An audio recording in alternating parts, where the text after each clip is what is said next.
Hello everyone, welcome back. तो भारत के लिए बहुत ही प्राउड फील करने वाली बात है कि हमारा जो ब्रिज है चेनाब आर्च ब्रिज सबसे पहले वर्ल्ड्स हाईएस्ट रेलवे ब्रिज है। दूसरी बात, इसको ब्लास्ट प्रूफ बना दिया गया है।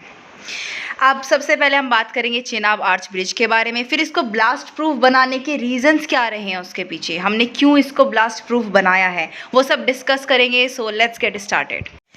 इस ब्रिज की जो हाइट है वो 359 मीटर्स है। इवन आईफिल टावर से भी ये 35 मीटर्स ज़्यादा हाइट का है। And not even just in India, in the whole world it is for the very first time कि किसी ब्रिज को ब्लास्ट प्रूफ बनाया गया है।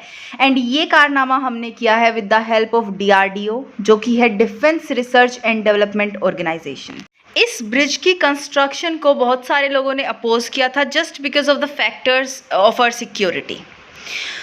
लोगों ने इवन ये भी बोला, अच्छा इस ब्रिज को बनने से जो आवर्स की जो डिस्टेंस थी वो अब मिनट्स में कवर हो पाएगी। लेकिन लोगों ने ये तक बोला था कि डिस्टेंस उतना मैटर नहीं करता है जितना एक देश की सिक्योरिटी करती है, इसलिए आप इस ब्रिज की कंस्ट्रक्शन को रोक दो या फिर ये ब्रिज नहीं बनाओ।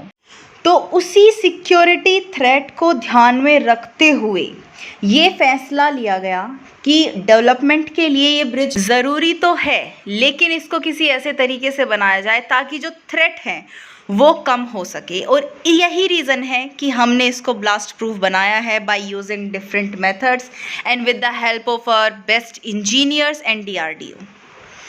अब इस ब्रिज को बनने में 28,660 मेट्रिक टन्स ऑफ स्टील लगे हैं। विड्थ है 13 मीटर्स और सबसे बड़ी बात, जो इसका सर्विसेबल पीरियड है जब तक कि इस ब्रिज को काम करते रहना चाहिए, दैट इज़ 120 ईयर्स। लेंथ है इसकी 1315 मीटर्स एंड कॉस्ट जो आई है इसको बनाने में दैट इज़ 27,949 करोड़। अब अगर मैं सिक्योरिटी थ्रेट की बात करूं जिसके लिए सब लोग डरे हुए थे, वो मैं आपको इस मैप से समझाना चाहूँगी। जो आपको सबसे हाईलाइटेड लाइन दिख रही है that is line of control, और जो आपको पिन पॉइंट करा हुआ ब्लू कलर में दिख रहा है that is the location of this bridge. तो ये लाइन ऑफ कंट्रोल से सिर्फ 60 किलोमीटर की दूरी पर है, और इसीलिए ये बोला गया था कि ये ब्रिज बनने से काफ़ी ज़्यादा थ्रेट हो सकता है कंट्री को, पाकिस्तान की तरफ से। किसी भी वॉर में या फिर किसी भी टेररिस्ट एक्टिविटी में जो ब्रिजेस होते हैं ना, वो एक क्रूशियल रोल प्ले करते हैं। अगर आपने ब्रिज को डिस्ट्रॉय कर दिया, इसका मतलब है कि आपके हाथ में आधी वॉर आ जाती है। अगर वो करा गया है with a thought through process, आप एस्केप का रास्ता बंद कर देते हो, आप कम्युनिकेशन को हैम्पर कर देते हो।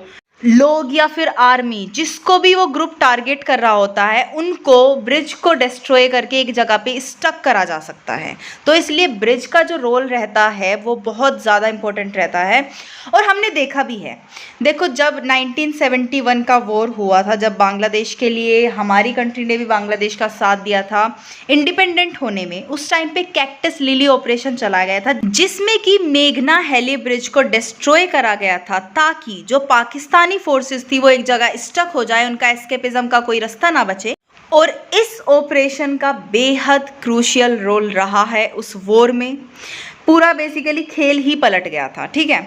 और दूसरा एग्जाम्पल है रशिया और यूक्रेन वॉर में भी आपने देखा होगा, रशिया ने बहुत ज़्यादा ब्रिजेस डिस्ट्रॉय करे हैं यूक्रेन में, जस्ट बिकॉज वो जो एस्केप रूट थे उनको कट करना चाहते थे और उनकी आर्मी को एक जगह स्टक करना चाहते थे।